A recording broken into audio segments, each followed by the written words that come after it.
गोटे ट्रलर पछपटे एक द्रुतगामी कार पिटी होई भितरे पशि जिबारु घटनास्थल 4 जन गुरुतर को स्थानीय ग्रामवासी माने उद्धार करी अग्निशम बाहिनी साहाय्य मेडिकल को पठाइथिले।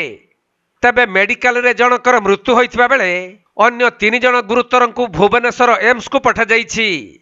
एपरी मर्मन्तुत सड़क दुर्घटना घटी नयागढ़ जिला 16 नंबर जातीय राजपथर चांदपुर थाना अधीनस्थ चांदपुर बाईपास गौरचंद्रपुर छक निकटरे, जहाँकि 2 जन युवक और 2 जन युवती एक कार जुगे भुवनेश्वर चिलिका भ्रमण रे जाउथिले। तेबे चांदपुर बाईपास निकटरे गोटे ट्रलर पछपटे कारटी धक्का देवा सहित ता भितरे पशि जाइथिला। फलरे कार भितरे थिबा भद्रक धामनगर स्थित जहांगीर अंचलर शोभकांत राउतଙ୍କ 28 वर्षीय पुओ अमरज्योति राउत मृत्युवरण करिसंती। आउ गुरुतर होइथिबा अन्य जने युवक हेउछंती केन्द्रापड़ा अंचलर रत्नाकर सामंतरायଙ୍କ 24 वर्षीय पुओ दीप्तिकांत सामंतराय। एथि सहित गुरुतर होइथिबा 2 जन युवती हेउछंती रंजिता नायक और कोमल शर्मा। एमानक मध्यरु जनक घर कलाहांडी अंचल रे होइथिबा बेले अन्य जनक घर भद्रक बोली जଣା पड़िछि। सेपटे एही युवक युवती माने भुवनेश्वर रे रही बीएड पाठ पढुछंती।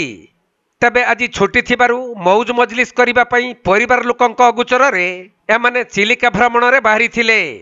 किंतु किए अबा जानिथिला एही परी दुर्घटना घटी जीवन चली जीव बोली। पर खबर पाई चांदपुर थाना पुलिस घटनास्थल रे पहुंची दुर्घटना संपर्क रे तदंत जारी रखिछंती।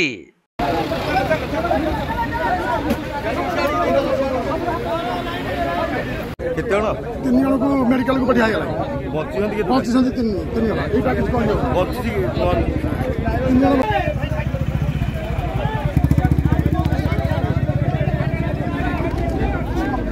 नयागढ़ जिल्लारू प्रशांत बेहरांक रिपोर्ट, कोणार्क लाइव।